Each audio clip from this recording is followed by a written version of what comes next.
Good morning friend, नमस्कार, प्रणाम सभी को। तो जैसा कि रोज़ाना में एक्सरसाइज करने के बाद, पार्क में घूमने के बाद किसी न किसी टॉपिक पर जिसका सरोकार करीब करीब सभी से है पर चर्चा करता हूं, तो आज भी एक विषय लेके आया हूं आप लोगों के बीच में।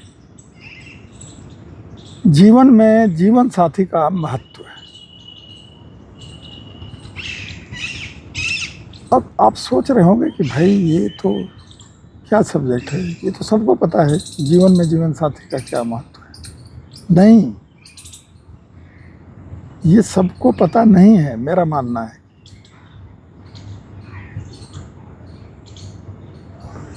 और असल में पता चलता है जब आदमी ओल्ड एज में होता है, सीनियर सिटीजन होता है, असल में उसका पता तब चलता है। अगर हम समय रहते इसको संभाल नहीं लेते हैं, इसको सजो नहीं लेते हैं, तो बाद में दिक्कत होती है। और आप भी अपने आस पड़ोस में इस तरह की चीज़ें देखते होंगे। दूसरी तरफ, या जिसका जीवन साथी नहीं है उससे पूछ लीजिएगा कि जीवन साथी का महत्व क्या होता है। तो ये हमारी आदत में शुमार होता है। जो है उसकी कदर नहीं, जो नहीं है उसके लिए रोना पीटना। तो शुरुआत करते हैं शुरू से। जब हम जीवन साथी को लाते हैं घर अपने, शादी ब्याह करके, तो उससे हम या हमारे घर वाले एकदम से सोचते हैं कि ये हमारे रंग में ढल जाए। जो कि भाई 20 साल, 22 साल, 25 साल जिस घर में, जिस माहौल में रह के आई है, उसको थोड़ा समय तो दीजिए। नहीं, जल्दी से जल्दी वो हमारे रंग में रंग जाए। नया घर है, नई जगह है, नए लोग हैं, नई सोच है, थोड़ा सा समय तो दीजिए। इसी में क्या होगा, आस पड़ोस के 2-4 एग्जामिनर एग्जामिन करने आ जाएंगे, माँ को बताने आ जाएंगे कि बहू को ये आना चाहिए, बहू को आना चाहिए, बहू कैसी है, या बहू को देख के जाएंगे तो उसकी चर्चाएं करेंगे, जैसे वो टेस्ट लेने आ रहे हो एग्ज़ाम का। ये कड़वी सच्चाई है दोस्तों, मानो या ना मानो। खास तौर से गाँव में माहौल तो यही है, और करीब करीब शहरों में भी। ऐसा नहीं है कि शहर छूता है। बहू देखने आते हैं लोग ना, तो बहू देख के क्या चर्चा करते हैं, पहले आपस में चर्चा करेंगे, फिर उसकी सास से मिलेंगे, फिर कहीं अब कुछ दिन बाद बहू बाहर निकलेंगी तो उससे मिलेंगी, तो उसकी बात उससे, उसकी बात उससे, उसकी बात उससे। इस पर भी आपको ध्यान रखना है। आपको ध्यान शुरू से ही रखना है।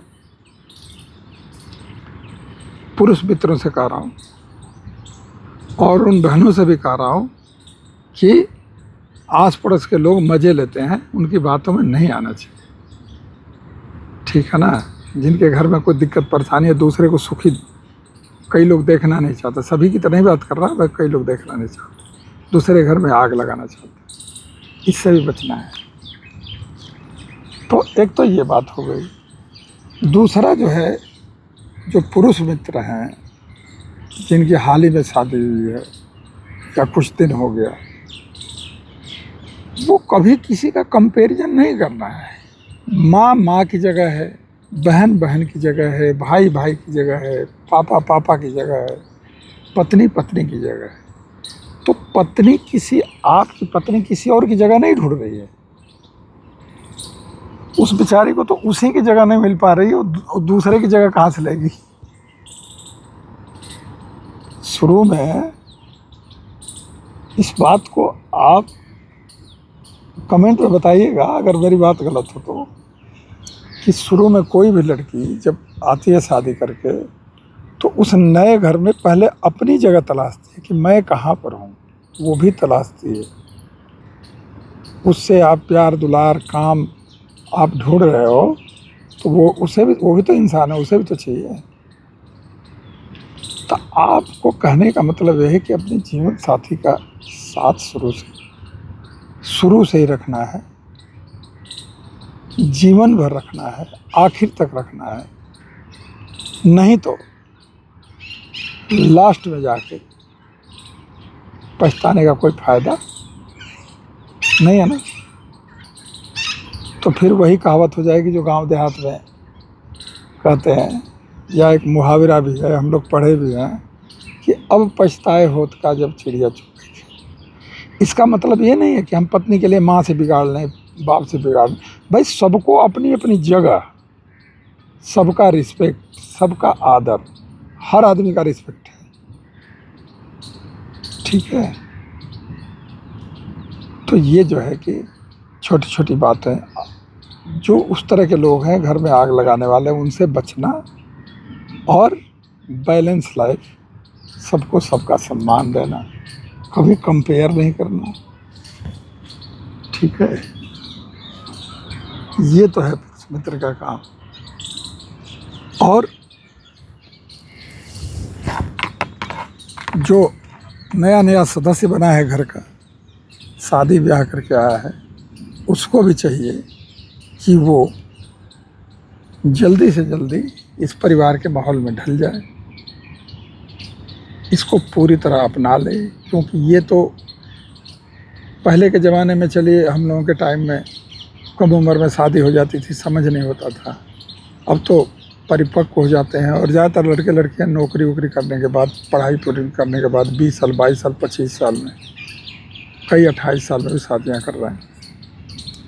तो ऐसा नहीं है, पूरी तरह परिपक्व हो जाता आदमी, समझदार हो जाता है, तभी शादी हो रही है आजकल। ये अच्छी बात है। और तो सिर्फ ये नहीं है कि, और होता क्या है कि आप जब इन छोटी छोटी चीज़ों को नज़रअंदाज कर देते हैं, आप बैलेंस नहीं बना पाते। आपका बहुत बड़ा रोल है, पुरुष मित्रों को बता रहा हूँ, आपका इसमें सबसे बड़ा रोल आपका ये है कि आप इस चीज़ को किस तरह से टैकल करते हैं, किस तरह से सबको समान भाव से देखते हैं, किस तरह से सबको सबकी जगह दिलाते हैं, ठीक है कि नहीं। कोई बात कहने से पहले किसी को भी सामने वाले का मूड देखना बड़ा ज़रूरी होता है ना। सामने वाला किस मूड में है, क्या सोच रहा है। तो ये टॉपिक मैंने चुना। मैं भी अब 64 में रन कर रहा हूँ, ऊपर वाले का आशीर्वाद है, दोनों हम पति पत्नी स्वस्थ हैं, मस्त हैं, बढ़िया है। वो जो इससे पहले एक ब्लॉग बनाया था मैंने, उसमें मैंने शिक्षा और संस्कार की बात करी थी, वो यहाँ काम आएगा, ठीक है कि नहीं। तो अगर संस्कार माँ बाप ने दिया है तो उसको लागू भी तो करना है। उसको ऐसा थोड़ा है कि उसको देखा और नज़रअंदाज कर दिया। अच्छे संस्कार दिए हैं माँ बाप ने, लेकिन होता क्या है कि नई नई चीज़ें, नई नई प्रॉब्लम, नई नई चीज़ें। अच्छा, बिना प्रॉब्लम का जीवन भी नहीं है। कोई कहे कि जीवन में समस्या ही ना हो तो जीवन कैसा होगा, मैं तो कहूँगा बहुत बेकार होगा। जब क्वेश्चन ही नहीं होगा तो क्लासरूम में बैठ के एग्जाम देने बैठो, क्वेश्चन पेपर ही नहीं तो आंसर शीट में क्या लिखोगे। आपको क्वेश्चन पेपर ना दिया जाए, एग्जामिनेशन हॉल में बैठा दिया जाए, आप 3 घंटा बैठ के दिखा दो, आपको ऐसा लगेगा वो 3 घंटा 30 घंटे के बराबर है। और क्वेश्चन पेपर मिलते 3 घंटा ऐसे जाता है 3 मिनट है। सही है कि नहीं। तो इसी तरह से जीवन है, इसमें भी प्रश्न आते रहते हैं, उसके उत्तर तलाशते रहते हैं। कोई मैथ है, कोई रीजनिंग है, ठीक है ना, कोई सामाजिक शास्त्र है, कोई सामाजिक विज्ञान है, ये सारी चीज़ें हैं। तो टॉपिक मेरा वही था, लेकिन इस पर भी बात करना ज़रूरी था, क्योंकि जीवन साथी तो शुरू से ही है ना। जीवन साथी तो कोई बीच में टपक नहीं पड़ा। तो अगर हर आदमी इस तरह की छोटी छोटी घरेलू प्रॉब्लम को, घर के सदस्यों को अलग अलग, जिसकी जो जगह है, जो जिस लायक हो, उतना रिस्पेक्ट दे, तो मेरा दावा है हर आदमी समझदारी से काम ले, हर आदमी एक दूसरे की इज्जत करे। तो ये मेरा दावा है, ये जो अदालतों में डावरी के मुकदमे, तलाक के मुकदमे ये सब चल रहे हैं छोटे छोटे अंग के कारण, उनमें है क्या? मैं तो पुलिस में 40.5 साल नौकरी किया, मैंने इस तरह के केसेस दुनिया भर के देखे। 90% केसेज में उसमें अहम होता है, यानी आपने मेरे को ऐसे कैसे कह दिया मैं बड़े बाप की बेटी हूँ, या तूने कैसे कह दिया मैं इतने कमाता हूँ, इतना इस तरह से हूँ।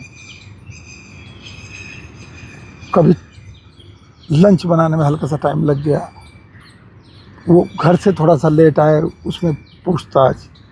ये छोटी छोटी चीज़ें जो है ना, ये बड़ा रूप धारण कर लेती है। एक दूसरे को ना समझना, अंडरस्टैंडिंग बहुत ज़रूरी है, एक दूसरे को समझना, सबको साथ लेके चलना, है कि नहीं? तो ये जो नए नवयुवक हैं उनसे आग्रह है कि जीवन साथी को शुरू से ही जीवन साथी के रूप में लेके चलें, माँ को माँ के रूप में, पिता को पिता के रूप में। और कोई छोटी मोटी समस्या आती है तो उसको अपने विवेक से आप पढ़े लिखें, सुलझाएं, बैठ के सुलझाएं, बड़ा आसान जीवन हो जाएगा। और लास्ट में काम बिगाड़ू लोगों से सावधान। सबके आसपास एक दो जरूर रहते हैं, मोहल्ले में, गांव में, शहर के मोहल्ले में, कॉलोनी में, सेक्टर में। आपके घर पे कौन आदमी आ रहा है और उसकी मंशा क्या है, इसको पहचानना बड़ा जरूरी है। शुरुआत वहीं से है काम खराब होने की, ये बता दूं। ये जो आपके घर में ताका झाकी करने वाले लोग हैं, शुरुआत वहीं से। तो मेरा विषय यहीं समाप्त होता है। और कैसा लगा कमेंट में बताइएगा, लाइक करिएगा, शेयर करिएगा, और मेरे चैनल को अगर सब्सक्राइब नहीं किया तो कर लीजिएगा। मैं इसी तरह के ब्लॉग बनाता हूँ, जो सबसे विषय जिसका सबसे सरोकार है। आप लोग 2-4 मेरे वीडियो देखिएगा, अच्छा लगे सब्सक्राइब कर लीजिएगा। और शॉर्ट वीडियो में बनाता हूँ 90, 85, 80, 90, 95 के गाने, कुमार सानू, उदित नारायण अलगाग्नि के ज़माने के ज़्यादातर गाने बनाता हूँ, और कभी कभी कॉमेडी बना देता हूँ। तो आज के लिए इतना ही, कल फिर किसी विषय पर मिलेंगे। नमस्कार, प्रणाम।